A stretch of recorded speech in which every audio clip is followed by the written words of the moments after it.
DM Vikram Singh सादे कपड़ों में होली का त्योहार मनाने मोटरसाइकिल से अपने गांव जा रहे थे।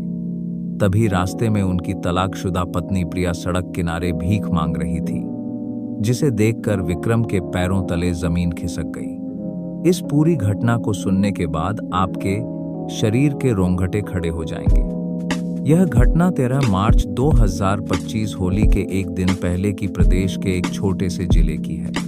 दोस्तों, कभी कभी वक्त इंसान को वहां लाकर खड़ा कर देता है जहां उसे अपने ही फैसलों पर पछतावा होता है।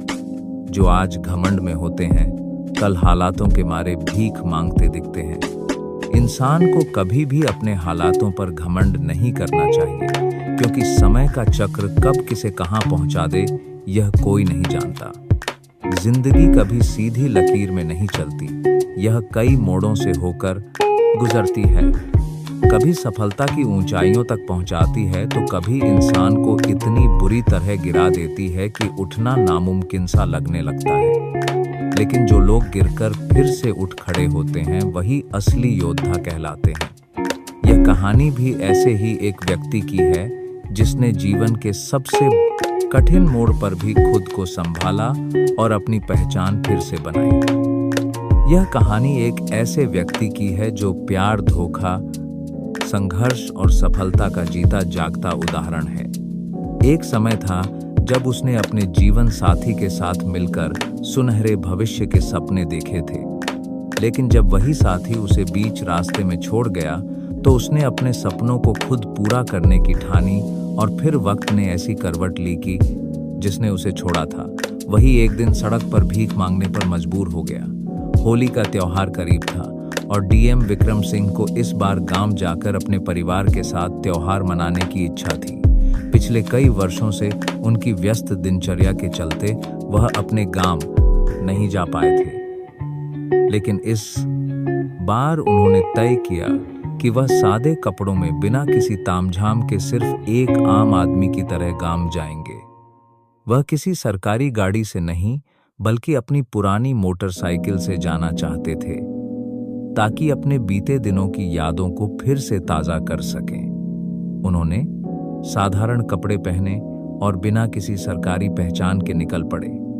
रास्ते में हवाएं तेज चल रही थी और सूरज की गर्मी भी होली की तैयारी की उमंग को कम नहीं कर पा रही थी। जगह जगह लोग त्योहार की तैयारियों में लगे थे। बच्चे सड़कों पर रंग और पिचकारी लिए मस्ती कर रहे थे। हर तरफ खुशहाली का माहौल था।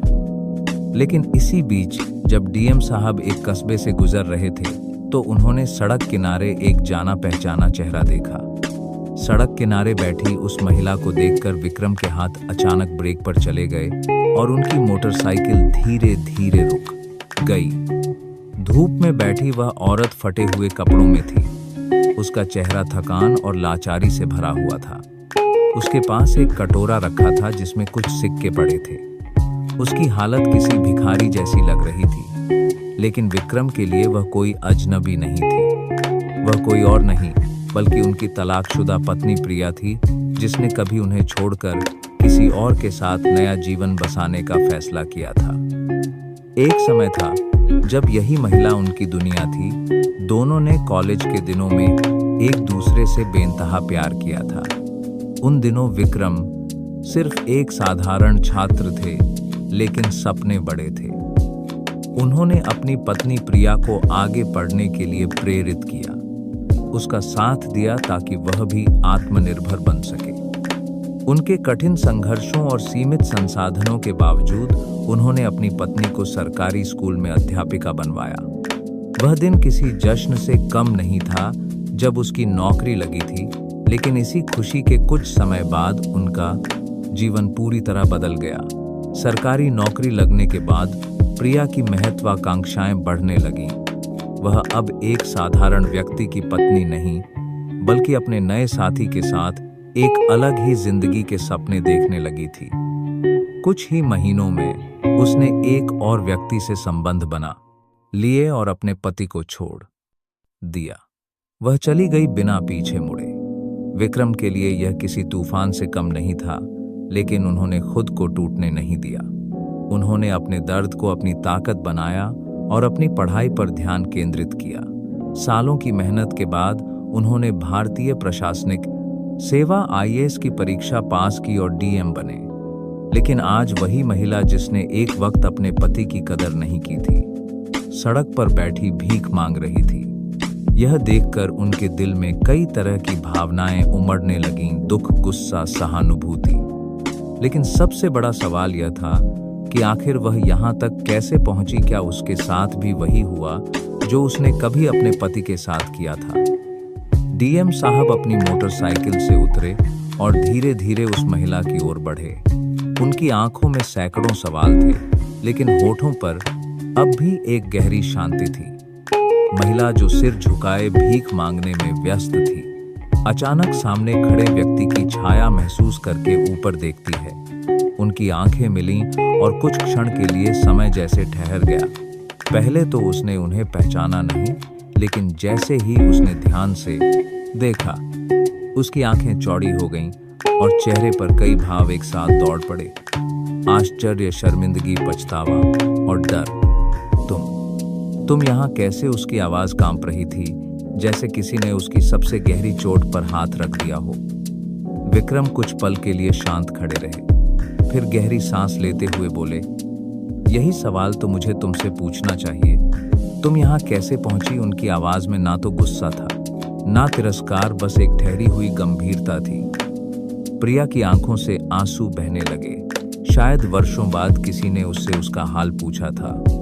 वह रोते हुए बोलने लगी, मैंने गलती की, बहुत बड़ी गलती। जब मैंने तुम्हें छोड़ा था, तब मुझे लगा था कि मैं एक बेहतर जिंदगी चुन रही हूँ। मुझे लगा था कि जिस आदमी के साथ मैं जा रही हूँ, वह मुझे वह सब देगा जो तुम नहीं दे सकते थे। मैंने सोचा था कि प्यार, इज्जत और पैसा सब कुछ मिलेगा।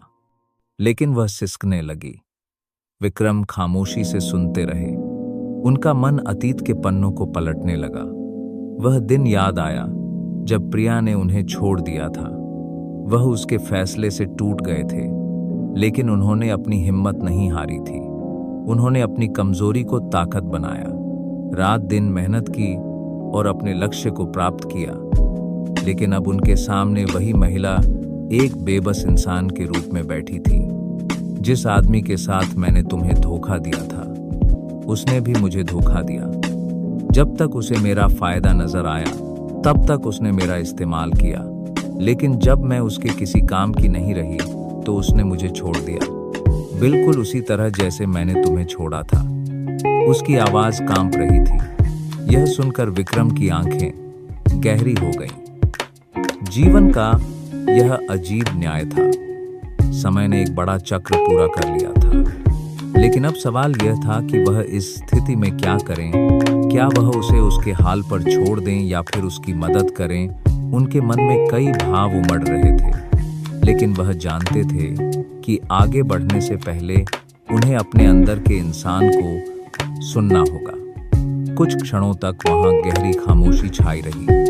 सड़क किनारे भीख मांगती उनकी पूर्व पत्नी फफक कर रो रही थी और डीएम साहब बस उसे देख रहे थे, बिना किसी गुस्से, बिना किसी तिरस्कार के। यह वही औरत थी जिसने कभी उनकी गरीबी को ताने दिए थे, जो एक आरामदायक जीवन की तलाश में उन्हें छोड़कर चली गई थी। और आज वही औरत जिसे कभी उनके संघर्षों पर हंसी आती थी, अब उसी समाज के सामने हाथ फैलाए खड़ी थी जिसने उसे कभी ऊंचाइयों पर देखा था। तुम्हें क्या लगा था? विक्रम की आवाज शांत थी, लेकिन उसमें एक अजीब सी गहराई थी कि तुम मुझे छोड़कर जाओगी और तुम्हारी दुनिया बेहतर हो जाएगी, कि तुम्हारा हर फैसला सही था। प्रिया ने सर झुका लिया। मुझे माफ कर दो। मैंने सिर्फ सपनों के पीछे भागते हुए सच को अनदेखा कर दिया था। मैंने सोचा था कि जिंदगी सिर्फ ऐशो आराम का नाम है, लेकिन जब मेरे अपने ही सपने मुझे छोड़कर चले गए, तब मुझे एहसास हुआ कि असली खुशी क्या होती है। काश मैं उस दिन तुमसे अलग ना होती। विक्रम की मुट्ठियां हल्के से भिंच गईं। वह जान सकते थे कि यह पछतावा कितना सच्चा है, लेकिन क्या यह सब काफी था? क्या बीते हुए कल को यूं ही माफ कर देना चाहिए? मैंने कभी तुम्हारे जाने का बदला नहीं चाहा। विक्रम ने ठहर कर कहा, लेकिन हाँ, मैंने खुद से एक वादा किया था कि मैं इतना काबिल बनूंगा कि मुझे किसी के सहारे की जरूरत ना पड़े। और आज जब मैं यहाँ खड़ा हूं तो मेरे पास सब कुछ है, सिवाय उस इंसान के जिसने मेरे संघर्ष के दिनों में मेरा साथ छोड़ दिया था। प्रिया की आंखों से आंसू लगातार बह रहे थे। उसने कांपते हाथों से विक्रम के पैरों को छूने की कोशिश की, लेकिन उन्होंने पीछे हटते हुए कहा, सम्मान और इज्जत वह चीज है जिसे कमाने में पूरी जिंदगी लगती है, लेकिन उसे खोने में एक पल भी नहीं लगता। चारों ओर होली की रंगीन हवा थी। लोग खुशियां मना रहे थे, लेकिन इस मोड़ पर खड़ी यह दो जिंदगियां अतीत के बोझ से जूझ रही थीं। विक्रम के सामने एक सवाल था, क्या वह इस औरत को उसके हाल पर छोड़ चले जाएं, या फिर एक बार फिर उसका हाथ थामकर उसे संभालने का प्रयास करें। डीएम साहब की आंखों में एक गहरी सोच झलक रही थी। उनकी पूर्व पत्नी फटी हुई साड़ी में सड़क किनारे बैठी रोते हुए अपनी गलतियों को स्वीकार कर रही थी। एक समय था जब उसने इसी आदमी को तुच्छ समझा था, उसे छोड़कर चली गई थी, और अब वही आदमी उसके सामने एक सफल डीएम के रूप में खड़ा था। समय ने अजीब खेल खेला था। जो कभी उसके साथ साथ फेरे लेकर सुख संपत्ति के सपने देखती थी, आज वहीं हाथ फैलाकर उसी आदमी के सामने खड़ी थी जिसे उसने कभी महत्व नहीं दिया था। लोग वहां खड़े होकर यह सब देख रहे थे, कुछ लोग फुसफुसा रहे थे। विक्रम ने पूरी ताकत से मेहनत की थी, अपने आत्मसम्मान के लिए संघर्ष किया था, और अब जब समय ने उनकी पूर्व पत्नी को उनके सामने इस हाल में लाकर खड़ा कर दिया था, तो क्या वह उसे माफ कर सकते थे? तुम्हें याद है जब तुमने मुझे छोड़ा था तो क्या कहा था? विक्रम ने गहरी सांस लेते हुए कहा। उनकी पत्नी सिर झुकाए बैठी रही। तुमने कहा था कि तुम्हें एक ऐसा इंसान चाहिए जो तुम्हें हर सुख सुविधा दे सके, तुम्हें दुनिया की हर खुशी दिला सके, और जब मैं वह नहीं कर पाया तो तुमने मुझे छोड़ दिया। प्रिया ने आंसुओं से भरी आंखों से उनकी ओर देखा। मैंने गलती की थी, मैं लालच में अंधी हो गई थी। मुझे लगा कि पैसा ही सब कुछ होता है, लेकिन जब मैंने अपने लालच के पीछे भागना शुरू किया तो मैंने सब कुछ खो दिया, अपना परिवार, अपनी इज्जत और अब अपनी जिंदगी की उम्मीद भी। विक्रम ने उसकी तरफ देखा, लेकिन इस बार उनकी आंखों में कोई क्रोध नहीं था। वह जानते थे कि बदला लेने से उन्हें कोई खुशी नहीं मिलेगी। मैं तुम्हें माफ कर सकता हूँ, लेकिन मैं तुम्हें अपने जीवन में वापस नहीं ला सकता। उनका स्वर शांत था, लेकिन उनके शब्दों में कठोर सच्चाई थी। प्रिया जोर जोर से रोने लगी। मैंने अपना सब कुछ गंवा दिया, अब मेरे पास कुछ नहीं बचा। अगर तुमने भी मुझे ठुकरा दिया तो मैं कहाँ जाऊंगी? विक्रम कुछ देर खामोश रहे। उनकी आंखों के सामने वह सारे दिन घूम गए जब उन्होंने अपनी पत्नी को खुश रखने के लिए कितनी मेहनत की थी, और बदले में क्या मिला था? धोखा, अकेलापन और तिरस्कार। लेकिन क्या इंसान को सिर्फ अपने अतीत के आधार पर किसी को जीवन भर दंड देना चाहिए? वह जानते थे कि उनके लिए यह फैसला आसान नहीं था, लेकिन एक डीएम होने के नाते, एक इंसान होने के नाते उन्हें सही फैसला लेना था। विक्रम ने गहरी सांस ली और अपनी जेब से कुछ पैसे निकालकर उसकी ओर बढ़ा दिए। प्रिया ने झिझकते हुए पैसे लेने के लिए हाथ बढ़ाया, लेकिन तभी विक्रम ने अपनी उंगलियां मोड़ लीं और पैसे वापस खींच लिए। नहीं, उन्होंने दृढ़ आवाज में कहा, मैं तुम्हें भीख में पैसे नहीं दूंगा। अगर तुम्हें अपनी जिंदगी बदलनी है तो मेहनत करनी होगी। मैं तुम्हारी मदद करने के लिए तैयार हूं, लेकिन तुम्हें खुद को बदलने का संकल्प लेना होगा। प्रिया ने रोते हुए सर हिलाया। मुझे एक मौका चाहिए, बस एक मौका। विक्रम को एहसास हुआ कि यह महिला जो कभी उनके जीवन का हिस्सा थी अब पूरी तरह से टूट चुकी थी। लेकिन क्या यह टूटन उसे बदल सकती थी? इंसान की असली परीक्षा तब होती है जब वह सबसे निचले स्तर पर पहुंच जाता है। उन्होंने पास खड़े एक अधिकारी को बुलाया और आदेश दिया, इसके पुनर्वास के लिए कोई व्यवस्था करो। इसे कोई छोटा मोटा काम दिलवाओ ताकि यह मेहनत करके अपना जीवन फिर से शुरू कर सके। अधिकारी थोड़ा हैरान था। वह जानता था कि यह महिला डीएम साहब की पूर्व पत्नी थी जिसने उन्हें धोखा दिया था, लेकिन डीएम साहब का दिल इतना बड़ा था कि उन्होंने इसे भी माफ कर दिया और इसे दोबारा समाज में इज्जत दिलाने का मौका दिया। प्रिया, फूट फूट कर रो पड़ी मैंने। तुम्हारे साथ बहुत गलत किया, फिर भी तुम मेरी मदद कर रहे हो। विक्रम ने गंभीर आवाज में कहा, गलतियां इंसान से होती हैं, लेकिन वही इंसान महान होता है जो दूसरों की गलतियों को माफ करके उन्हें सही रास्ते पर लाने में मदद करे। मैं तुम्हें दूसरा मौका दे सकता हूँ, लेकिन अब यह तुम पर निर्भर करता है कि तुम उसका सही उपयोग करती हो या नहीं। लोग यह सब देख रहे थे। किसी को यकीन नहीं हो रहा था कि एक आदमी जिसे किसी ने इतनी बड़ी चोट दी थी, वह इतनी उदारता दिखा सकता है।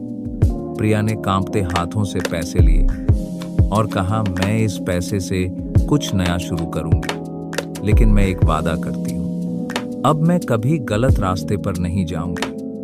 विक्रम ने हल्का सा सर हिलाया और बिना पीछे देखे अपनी मोटरसाइकिल स्टार्ट की। जैसे ही वह आगे बढ़े, पीछे से प्रिया ने रोते हुए कहा, आपने मुझे जिंदगी का सबसे बड़ा सबक दिया है, शुक्रिया। विक्रम की बाइक धीरे धीरे आगे बढ़ गई, लेकिन उनका मन अभी भी अशांत था।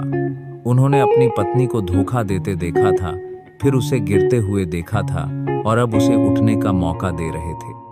यह जीवन की अजीब सच्चाई थी। कभी कभी वही लोग जो हमें सबसे गहरा घाव देते हैं, उन्हें ही हम सबसे ज्यादा सहारा देना चाहते हैं। पर क्या यह सही था? क्या कोई इंसान इतनी आसानी से बदल सकता है? या फिर यह उसका नया छलावा था?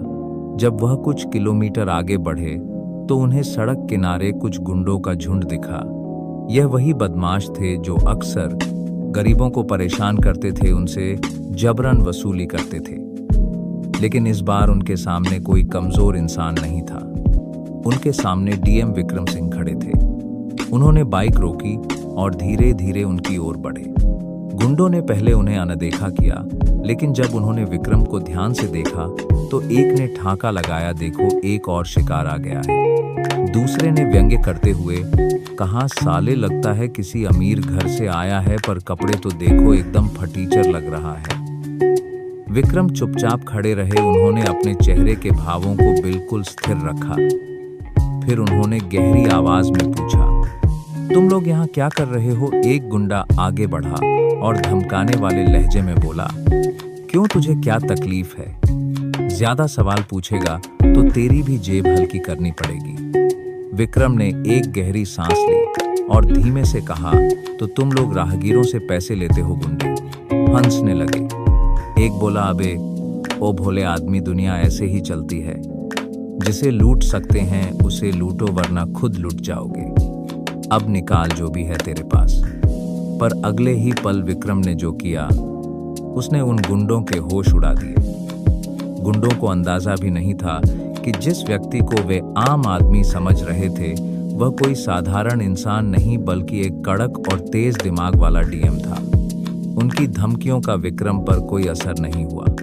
उन्होंने अपनी जेब से एक कागज निकाला और गुंडों के सामने लहराते हुए बोले, ये देखो, यह मेरा पहचान पत्र है। मैं इस जिले का डीएम हूँ। गुंडों के चेहरे का रंग उड़ गया। उनकी हंसी अचानक खामोशी में बदल गई। उन्हें यकीन नहीं हो रहा था कि वे जिस इंसान को बेवकूफ बना रहे थे, वह जिले का सबसे ताकतवर अधिकारी था। उनमें से एक घबराकर बोला, साहब हमसे गलती हो गई, हमें माफ कर दीजिए, हम तो बस मजाक कर रहे थे। लेकिन विक्रम के लिए यह मजाक नहीं था। उन्होंने सख्त लहजे में कहा, तुम जैसे लोग ही इस समाज को खोखला कर रहे हो, गरीबों को डराकर उनकी मेहनत की कमाई छीनते हो। आज से यह गुंडागर्दी खत्म। अब से यह इलाका प्रशासन की निगरानी में रहेगा। और हाँ, तुम सब अभी के अभी अपने अपराधों की सजा भुगतने के लिए तैयार हो जाओ। तभी विक्रम ने अपने फोन से पुलिस मुख्यालय को कॉल किया। कुछ ही मिनटों में वहां पुलिस की गाड़ियां आ गईं। गुंडों ने भागने की कोशिश की, लेकिन चारों ओर से पुलिस ने उन्हें घेर लिया था। जैसे ही पुलिस वालों ने लाठी संभाली, गुंडों के चेहरे पर हवाइयां उड़ गईं। कुछ ने वहीं घुटनों पर बैठकर माफी मांगनी शुरू कर दी तो कुछ रोने लगे। लेकिन विक्रम को दया नहीं आई। उन्होंने आदेश दिया, इन्हें तुरंत गिरफ्तार करो और इनके खिलाफ सख्त कार्रवाई करो। पुलिस ने उन सभी को पकड़ लिया। सड़क किनारे खड़े आम लोग यह सब देख रहे थे। वे अब समझ चुके थे कि उनका जिला एक ऐसे अधिकारी के हाथ में था जो अन्याय सहन नहीं करता था। कुछ लोग आगे बढ़कर विक्रम का शुक्रिया अदा करने लगे। इसी बीच विक्रम की नजर सड़क किनारे खड़ी अपनी तलाकशुदा पत्नी पर पड़ी। वह अभी भी वहीं थी, उनकी ओर देख रही थी। उसके चेहरे पर पछतावे की लकीरें साफ दिख रही थीं। शायद उसे अब एहसास हो रहा था कि उसने कितनी बड़ी गलती कर दी थी। लेकिन क्या अब पछताने का कोई फायदा था? विक्रम की बाइक धूल उड़ाते हुए आगे बढ़ गई, लेकिन पीछे रह गई एक स्त्री जो अब अपनी ही गलतियों के बोझ तले दब चुकी थी। उसकी आंखों में पछतावे की नमी थी, होंठ कांप रहे थे और पूरे बदन में जैसे कोई जान ही नहीं बची थी। वह वहीं फुटपाथ पर बैठ गई, अपनी बेबस किस्मत को कोसते हुए। उधर विक्रम का मन भी अशांत था, लेकिन उन्होंने खुद को समझा लिया था, जो इंसान अतीत में फंसा रहेगा वह कभी आगे नहीं बढ़ पाएगा। उन्होंने अपनी जिंदगी के संघर्षों को याद किया। जब पत्नी ने उन्हें छोड़ दिया था तो वह भी टूटा था, हारा था, लेकिन उसने हार नहीं मानी थी। मेहनत की संघर्ष किया और अपनी मेहनत के दम पर सबसे कुम्हारी है ऊंचे मुकाम पर पहुंचा। लेकिन उनकी पूर्व पत्नी ने क्या किया? उसने आसान राह चुनी, अपने स्वार्थ में अंधी होकर प्यार और रिश्तों को धोखा दिया। मगर जिंदगी इतनी आसान नहीं होती। जो इंसान किसी के साथ विश्वासघात करता है वह खुद भी एक दिन विश्वासघात का शिकार हो जाता है। यही उसके साथ हुआ। जिस व्यक्ति के लिए उसने अपने सच्चे जीवन साथी को छोड़ा, वहीं उसे धोखा देकर चला गया और जब कोई सहारा नहीं रहा तो उसे भीख मांगने पर मजबूर होना पड़ा। यह जिंदगी की सबसे बड़ी सीख थी। धोखा, छल, कपट और लालच का अंत हमेशा बर्बादी ही होता है। इंसान को अपने रिश्तों, अपनी मेहनत और अपने सच्चे साथियों की कद्र करनी चाहिए। जो लोग वफादार होते हैं वही एक दिन दुनिया के सबसे मजबूत इंसान बनते हैं। विक्रम ने अपने अतीत को वहीं छोड़ दिया। उनकी बाइक तेज रफ्तार से अपने गांव की ओर बढ़ रही थी। वह अब होली के रंगों में रंगने जा रहे थे, अपने परिवार से मिलने, अपनों के साथ खुशियां मनाने। पीछे कहीं एक औरत जो कभी उनकी पत्नी थी, अंधेरे में खो चुकी थी, एक ऐसी गलती की सजा भुगतते हुए जो उसने खुद अपने लिए चुनी थी। जिंदगी में हर इंसान के पास दो रास्ते होते हैं, एक मेहनत, संघर्ष और ईमानदारी का, और दूसरा लालच, धोखे और स्वार्थ का। जो सही रास्ता चुनते हैं वे आगे बढ़ते हैं, सम्मान पाते हैं और सफल होते हैं। लेकिन जो छल, कपट और धोखे का रास्ता अपनाते हैं उनका अंत हमेशा बर्बादी में होता है। इसलिए सही रास्ता चुनें, रिश्तों की कद्र करें और मेहनत से अपना मुकाम हासिल करें। भीड़ धीरे धीरे छंटने लगी थी। विक्रम अपनी बाइक की ओर बढ़े, लेकिन तभी उनकी तलाकशुदा पत्नी कांपते हुए उनके सामने आ खड़ी हुई। उसकी आंखों में आंसू थे, होंठ कांप रहे थे और चेहरे पर पछतावे की लकीरें साफ झलक रही थीं। वह फटेहाल साड़ी में थी, चेहरे पर थकान और बेबसी थी। उसने कांपते हुए कहा, मुझे माफ कर दो, मैंने जो किया उसके लिए मैं शर्मिंदा हूं। विक्रम एक पल के लिए रुके, लेकिन उनकी आंखों में कोई दया नहीं थी। उन्होंने ठंडी आवाज में कहा, अब माफी से क्या बदलेगा? जब मैंने तुमसे प्यार किया, तुम्हें पढ़ाया, तुम्हें अपने बराबर खड़ा करने की कोशिश की, तब तुमने मेरा साथ छोड़ दिया। तुम्हें तब मेरा प्यार, मेरी मेहनत, मेरा संघर्ष नजर नहीं आया। अब जब जिंदगी ने तुम्हें आईना दिखाया तो तुम मुझसे माफी मांग रही हो। महिला की आंखों से आंसू बहने लगे। उसने दोनों हाथ जोड़ लिए, मुझे माफ कर दो, मुझे अपनी गलती का एहसास हो गया है। लेकिन विक्रम ने उसकी ओर बिना कोई भाव दिखाए कहा, तुमने जिसे प्यार समझा वह एक लालच था, तुमने जिसे सुख समझा वह एक भ्रम था। आज देख लो दुनिया कैसी है। मैं तो अपनी मेहनत और ईमानदारी से आगे बढ़ गया, लेकिन तुम्हारा क्या हुआ? वह रोने लगी। सड़क पर खड़े कुछ लोग ये सब देख रहे थे, लेकिन विक्रम ने एक लंबी सांस ली और बाइक स्टार्ट कर दी। उन्होंने कहा, अब हमारे रास्ते अलग हो चुके हैं। जो बीत गया वह लौट कर नहीं आता। यह जीवन का सबसे बड़ा सबक है। फिर बिना कोई और शब्द कहे उन्होंने एक्सीलेटर घुमाया और आगे बढ़ गए। उनकी पूर्व पत्नी वहीं खड़ी रही, आसमान की ओर देखते हुए, जैसे अपनी किस्मत को कोस रही हो। धोखा और स्वार्थ का अंत हमेशा बर्बादी होता है। जब इंसान अपने स्वार्थ के कारण सच्चे और वफादार रिश्तों को छोड़ देता है तो उसे एक ना एक दिन पछताना ही पड़ता है। जिंदगी में जो दूसरों को धोखा देता है उसे भी किसी ना किसी मोड़ पर धोखा जरूर मिलता है। संघर्ष और मेहनत का फल हमेशा मीठा होता है। विक्रम ने अपने बुरे वक्त को अपनी ताकत बनाया और मेहनत से अपनी किस्मत बदली। विपरीत परिस्थितियों में भी धैर्य और मेहनत से सफलता पाई जा सकती है। सच्चे रिश्तों की कद्र करें। जिन लोगों ने आपके संघर्ष के दिनों में आपका साथ दिया, उन्हें कभी नजरअंदाज ना करें। प्यार और रिश्ते भावनाओं से बनते हैं, स्वार्थ से नहीं। गलत रास्ते का चुनाव बर्बादी की ओर ले जाता है। जो लोग लालच, शॉर्टकट और झूठ के रास्ते को चुनते हैं उनकी मंजिल कभी खुशहाल नहीं होती। ईमानदारी और मेहनत ही एकमात्र रास्ता है जो इंसान को ऊंचाइयों तक ले जाता है। अतीत को छोड़कर आगे बढ़ना जरूरी है। अगर कोई आपको धोखा दे तो खुद को बर्बाद करने की बजाय अपनी ताकत से एक नया इतिहास रचें। बदला लेने से बेहतर है कि खुद को इतना सफल बनाएं कि आपकी उपलब्धियां ही सबसे बड़ी जवाब बन जाएं। फैसले जिंदगी बदल सकते हैं। एक गलत फैसला किसी इंसान को राजा से रंक बना सकता है। इसलिए जीवन में हर निर्णय सोच समझ कर लें और क्षणिक भावनाओं में बहकर कोई भी कदम ना उठाएं। कर्म का नियम अटल है, जो जैसा करेगा वैसा ही भोगेगा। अगर आप दूसरों के साथ बुरा करेंगे तो जिंदगी किसी ना किसी मोड़ पर आपको भी उसी दर्द से गुजार देगी। यह कहानी हमें सिखाती है कि मेहनत, ईमानदारी और अच्छे कर्म ही इंसान को सफलता दिलाते हैं। हमें अपने रिश्तों की कद्र करनी चाहिए और स्वार्थ के लिए कभी भी किसी के विश्वास को नहीं तोड़ना चाहिए। जो इंसान सच्चाई, धैर्य और मेहनत को अपनाता है उसकी जीत तय होती है। दोस्तों, कैसी लगी आपको आज की यह कहानी? इस पूरे घटनाक्रम को लेकर आपके क्या विचार हैं? कमेंट बॉक्स में बता देना।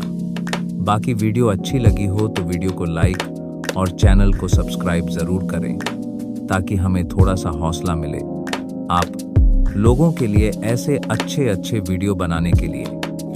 इन कहानियों को सुनाने का उद्देश्य किसी को परेशान करना बिल्कुल भी नहीं है। यह कहानी आपको इसलिए सुनाई जाती है ताकि आप लोग कहानियों में से कुछ ना कुछ सीख सको और अपने जीवन में उस चीज को अप्लाई कर सको। मिलते हैं किसी अगली वीडियो में नए टॉपिक के साथ। तब तक के लिए आप सभी का बहुत बहुत शुक्रिया। दोस्तों, आप सब कहां से हैं और आपको यह कहानी कैसी लगी हमें कमेंट्स में जरूर बताइए। हम प्रार्थना करते हैं कि आप जहां भी रहें हमेशा खुश और सुरक्षित रहें। ईश्वर आप सब पर अपनी कृपा बनाए रखे। अगर आपके जीवन में भी कोई ऐसी ही दिलचस्प कहानी है जिसे आप सबके साथ साझा करना चाहते हैं तो हमें जरूर सुनाइए। हमें आपकी कहानियां पढ़कर बहुत खुशी होगी।